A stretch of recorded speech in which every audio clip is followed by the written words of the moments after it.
What's up, guys? It's Ryan of Ryan Photography here. Hope you're all doing well today, and welcome to Teach Tuesdays. So for today, we are going to go over the basic panel and the Lightroom module. So before we get to it, I would like to ask you guys to hit the like button, subscribe to the channel. It definitely helps us with the YouTube algorithm, and I really appreciate each and every one of you's support in growing this channel. So let's get to it. So let's fire up Lightroom. From our previous videos, we have covered from importing, ranking your photos, and now from the catalog library panel, and now we're moving on to the develop panel. So the panels, again, to remind you, they're all up here in the upper right hand corner of Lightroom. And then once you have your image imported and all the other things, yada, yada, yada, now we're ready to edit the image. So we'll click on the develop module and let's move this here. So here's our beautiful image of Shannon and Terry at the beautiful Kimmel Center in Philadelphia. The Kimmel Center is I think it's a venue for, well, it's popular for events like weddings and like concerts, and then they have that space ups, and then the ceiling is like a metal like arch with a glass, and it's just stunning overall. Anyway, back to the photo. So for our settings, you can see the settings here. As far as technical settings, I know the shutter speed's a little high because we were shooting kind of at aperture priority and trying to move quick. We didn't had a lot of time being in this place. And this is the lens that we use, and along with the 5D Mark IV by Canon. And this is all just natural lighting inside. So, all right. So to touch on the basic panel, which is just this whole particular section here, that's all we're going to talk about today, just to make this really more of a short tutorial.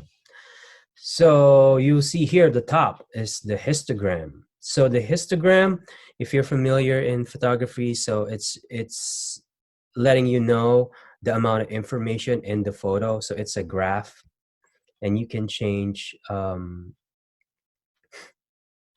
like if it represents the highlights and the shadows of the image. So if there's that like graph there in the middle, it usually generally is an indicator that there's a lot of information in the image. So if an image is too overexposed like that, you see the histograms all shift, and you can see the image is all blown out because all the highlights, they're all here. And then if you go the opposite way, so these are segments, certain sections of the image.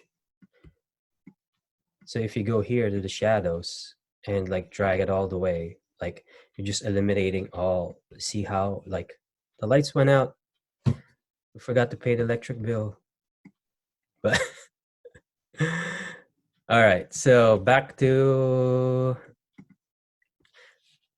all right, so when you edit, every setting that you change, it's gonna get recorded here in the history panel. So where you can actually go back and undo stuff. You could also undo settings that you change one step if you hit Command Z or Control Z, which is undo, which is also here. So in Lightroom, Photoshop, there's a million ways to do certain thing. So it's really up to you which one would be more efficient for you. So just a quick intro here. On the Navigator, this is where the field of view of you have an image. Right now it's set to fit my frame. So if I go one to one, it's gonna zoom in on the image, and then etc. If you want to go 8:1, like really, really micro, like, you know, on the beard or on the eyelash, all of that, that's where you could go and zoom in. Probably not the most flattering, so let's go back to hopefully my clients don't see this and they're like, oh God, please. Well, if you're watching, guys, you are the perfect, beautiful subject that I thought would be, you know, amazing for your images to be used in this tutorial. So, you know, you guys are awesome. All right, so back to that. So these things got changed. I just want to, there's a reset button here that would obviously reset everything, because we kind of meddled in here explaining it. It kind of changed the settings in the process. So, all right, so once you go here, so after the histogram, there's these things. So they represent certain adjustments that you could do before we get to the basic panel. So this is crop, right? You can change the crop of your image. If you left click on it, it'll come up here. So this is like if you just want to crop a certain aspect, it'll show. Or if you want to lock it to the aspect ratio of the image, that's what the button is for. You unlock it, now it's like freestyle. You can just like crop any, if you just want to just crop him or crop her. But if you keep it, if you lock it, it'll stay with the aspect ratio. Well,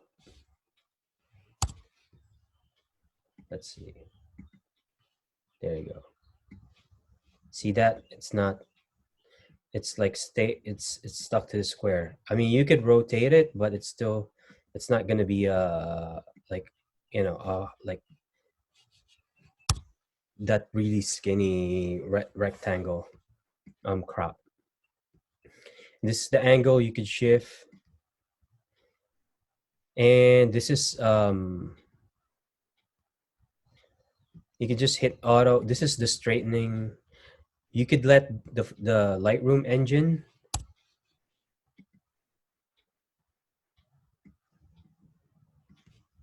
straighten the image, or just like reset it. So certain images, if you happen to have shot an image like a little bit tilted, you could use that feature. Or you could use this little, if you see a line, you could use that. All right, and then these is the cloning feature, spot removal. So if you want to clone certain part of the image, you could use this panel. Actually, this is a more advanced panel.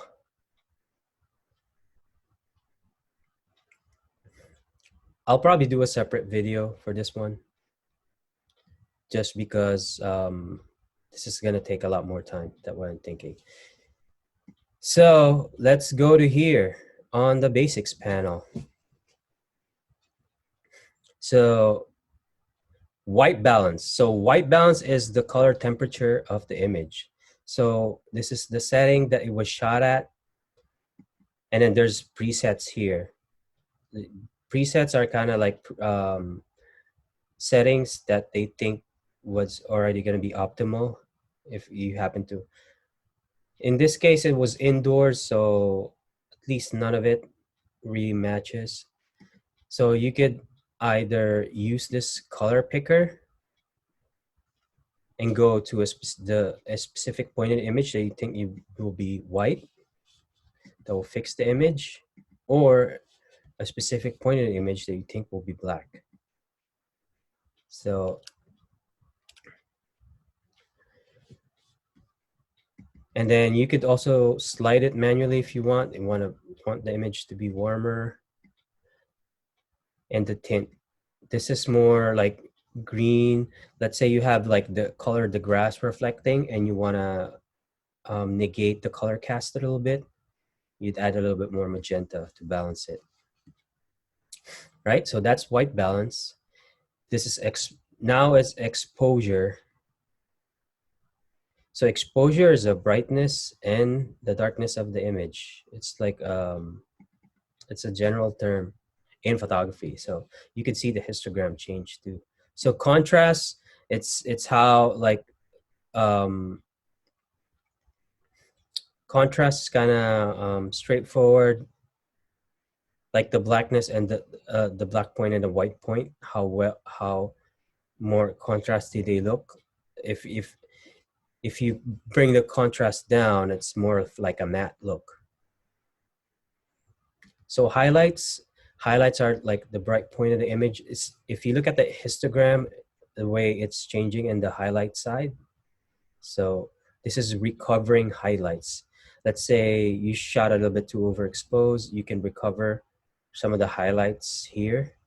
This is mostly for raw files, guys. If you import a JPEG in here, that means JPEGs are already baked. The information is kind of like baked in, so you can't really tweak a lot. The latitude is way less compared to a raw image.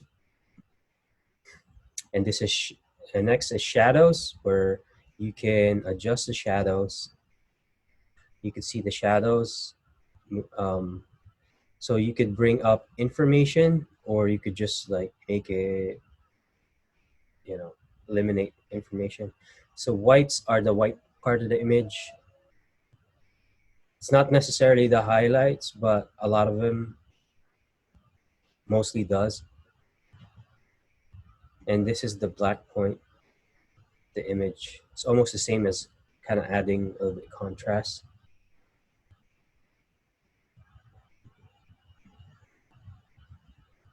So usually when they say crushing the blacks, that's what it means. You just like bring the blacks all the way down. And next is a category called presence, so texture. So you could see the like if you bring down the texture to a negative, it's like really blurry. It's not a really flattering effect, but if you go too much, you can see now it's all too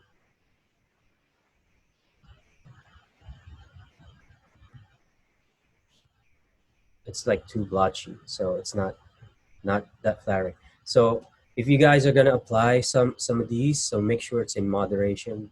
Be subtle, don't go too overboard. So clarity, it's almost kind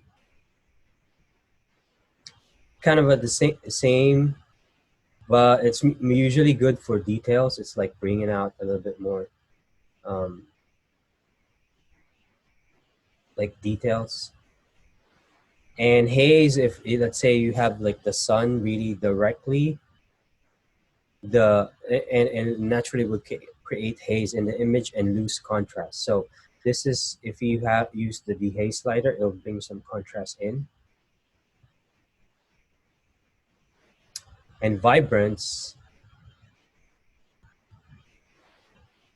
will only let you modify it if you hit the like button and subscribe to the channel. I'm joking. So vibrance is where you adjust colors in the image, but the vibrance, they make it that it avoids the skin tones. So it's a naturally good adjustment that won't really affect much of the skin tones. But saturation, it's like global. So like all the colors will just get. So if you want to be saturated, so black and white is usually, but you don't want to use desaturation for black and white adjustment. There's better ways.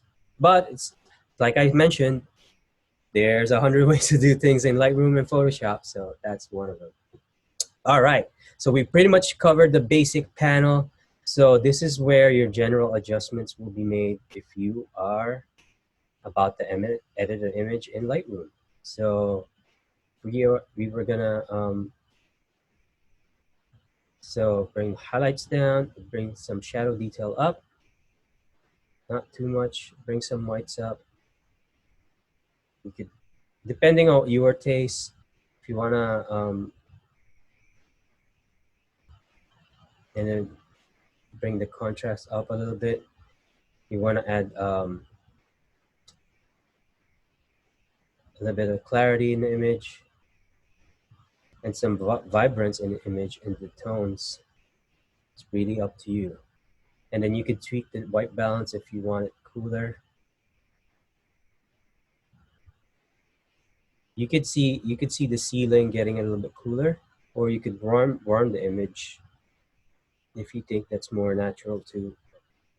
Depending how, um, but this is just like the base. There's a lot more um, editing, advanced editing tweaks you could do on the next succeeding panels. All right. So that's gonna do it for the basic panel of Lightroom for editing. So thank you again for watching Teach Tuesdays here with Ryan of Ryan Edit Photography. Guys, please like the video, hit subscribe. If you guys want to learn more in-depth and more exclusive content from me, I have a Patreon page which I'm launching. So be a patron and you're gonna have access to a lot more advanced stuff. And videos and information. You can get in touch with me and all that. Lots of good stuff. If you if you opt to be one of our patrons. All right. Thank you guys. Hope you learned something and found this video of value. Appreciate your support. You guys take care. Have a great day. I'll see you on the next Teach Tuesdays video. Peace out.